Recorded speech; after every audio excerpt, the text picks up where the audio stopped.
هو الدهب هيوصل لكام بعد العيد؟ ده السؤال اللي بيسأله ملايين المواطنين دلوقتي، خصوصا في العيد مع دخول موسم الأفراح والمناسبات. علشان كده الخبراء والمتخصصين طلعوا جاوبوا على السؤال ده وكشفوا عن مصير الأسعار وأنسب وقت للشراء والبيع. بس لو عايز تعرف قالوا إيه بالظبط وإيه كان تحذيرهم للمواطنين، يبقى تابعني لآخر الفيديو وأنا هقولك. خلاص دخلنا على موسم الأفراح والكل نازل يشتري شبكته، عشان كده ناس كتير بتسأل هو الذهب وصل لكام وايه مصيره بعد العيد.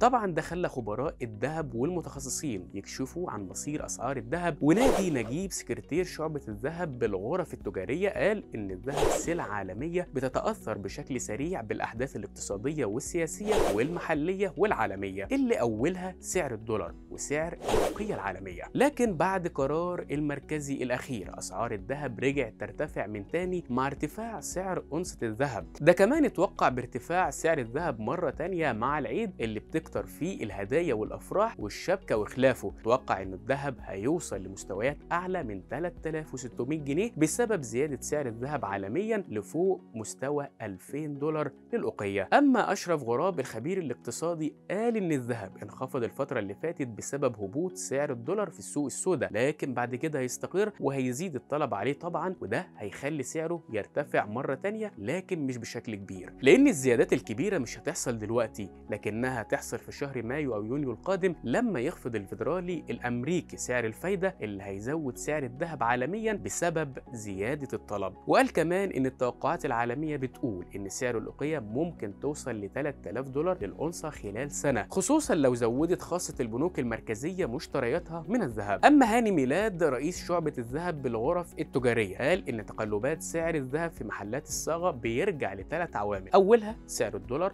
والعرض والطلب بالاضافه لسعر الذهب عالميا. عشان كده اتوقع حدوث تقلبات جديده في سعر الذهب خلال الفتره الجايه في حاله عدم استقرار سعر الدولار وعلاج اثار التضخم مع استمرار ارتفاع سعر الذهب عالميا. اما امير رزق الخبير في سوق المشغولات الذهبيه قال ان الاسعار المرتفعه للذهب في مصر خلال الفتره الاخيره كانت مبالغ فيها وغير مبرره بسبب ارتفاع سعر الدولار في السوق الموازيه. عشان كده نصح المواطنين اللي ناويين يشتروا ذهب انهم يستنوا شويه عشان يقدروا يتابعوا الوضع ويقيموا الاسعار بشكل افضل وياخدوا القرار بخصوص الشراء او البيع. بس قال ان الشخص اللي اشترى الذهب لما كان سعره 3800 جنيه لازم يشتري دلوقتي عشان يحقق متوسط بين السعرين القديم العالي والجديد المنخفض عشان يعوض اي خساره. ولما اتسال عن توقعاته بخصوص اسعار الذهب قال ان متوقع ارتفاع سعر الذهب عشان هيحصل تغيرات كتير، لان ناس كانت مستنيه عيد الفطر عشان يشتروا المجوهرات بمناسبه الافراح والمناسبات الاجتماعيه. يعني لو ناوي تشتري ذهب يبقى الحق اشتري قبل شهر مايو او يونيو الجايين واستنى شويه على البيع.